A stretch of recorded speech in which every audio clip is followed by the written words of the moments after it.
Aaron's death had not just an impact on my family, I believe it had an impact on the local community and his friends, and he certainly has left his mark in Portstewart. Aaron was not easygoing, he was quite serious, but he was a happy person, and he loved people, he got on with people, and I think most people liked Aaron as well. Aaron was a neighbour of mine. The two of us obviously competed heavily in the golf course and on the football pitch. I wasn't very good at football, Aaron was. Tennis even as well. He was one of the most competitive guys I ever met. He was like a brother to me, and I miss him dearly. I met Aaron whenever I was 11 at St. Josephs in Coleraine and struck up a fantastic relationship with him straight away. I just thought Aaron was just a wonderful friend, and that's how I remember him. From walking home from primary school together to passing our driving tests and drinking shots of Zambuga, Aaron was probably one of the best friends I've ever had. Just an absolute legend. We were only, 17, 18 years of age, and we didn't really know anything about people taking heart attacks, and I thought 60, 70-year-olds took heart attacks. I didn't realise young people took heart attacks, and we just didn't know to look out for symptoms, you know. But imagine we had a good relationship, you know. At times I would have given him a bit of grief. I probably would have been the person who given him the most grief in his life. And it's one of the things that I have to live with.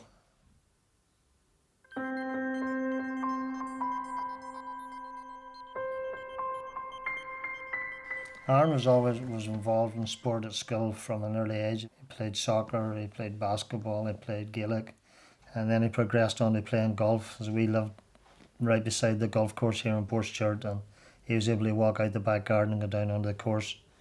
But he was a very good sports person, he was a very good golfer. Used to look up to Aaron. I was a few years younger than him, and all boys my age sort of looked at him as a role model because he was unbelievable. Well, in our age, anyway. Yeah, Aaron and myself grew up playing a lot of amateur golf. He was an extremely talented player.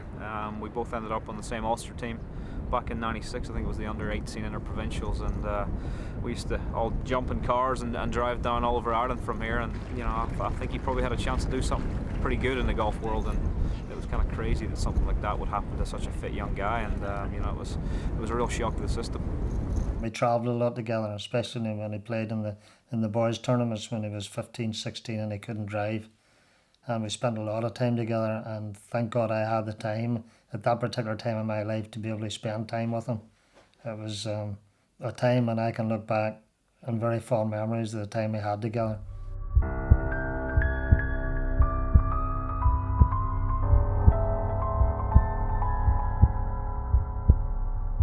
I got up as usual to go to work. Early in the morning, he came back home here about 10:30, and I asked him what he was. He said he was going to play a football match for Portstewart. And as usual, I was giving off to him about rushing away from his work and going to play football. We were playing Ballycastle. We met as usual, 10 o'clock, did our usual warm-ups and got the team started. Aaron was playing left back that day. He had been feeling unwell during half time, which I was told later. After the game, ourselves, Ballycastle, as we do, we invite them back to our clubhouse for sandwiches. It was at that stage Aaron took unwell. After the game, he borrowed a friend's mobile phone and telephoned me. I missed the call and I done a 1471, but I didn't recognise the number and didn't follow it up. And he said to his friend he would leave his car, he was feeling unwell, he was going to get a taxi home. So we got Aaron a taxi to take him home. I got a call to go to Portstewart Football Club, so I approached the football club and met this young fella coming down towards me. He was rubbing at his chest and looked a bit pale to me, so I was a bit concerned. He was fairly alright when he got in, still rubbing at his chest, and I says, "Are you okay?" And he says, "Yeah, I just want to go home." So through the procedure of going up the road, and he started slumping back in the chair, and it didn't look too good to me. So I says, "Aaron, you sure you're okay here?" "Yeah, I just want to go home again." He's kept on repeating to me, so I took him towards the house, but on second thoughts I thought I'd be better to take him to A&E straight away. Well, I had a phone call at home about 1:30 that day, and it was from my daughter Jacqueline in Korean hospital, they say when I got up to the Korean hospital quickly, Christopher was in casualty.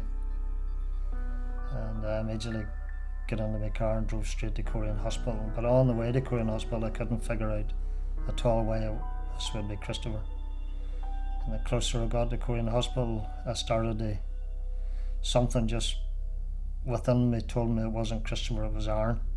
And when I walked through the doors of casualty, the first thing I seen was Aaron's trainers, and that's when I knew it was Aaron.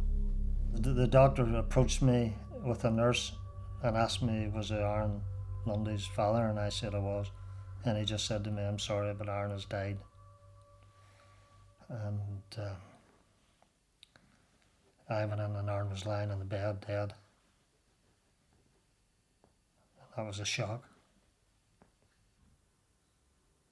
It was a big shock for me to hear that, you know, it wasn't coming back to us. Terrible loss for any family to go through. A young boy at the prime of his life.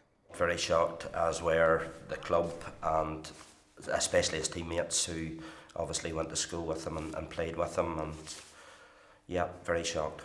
Obviously you missed the call. John, is that something that haunts you?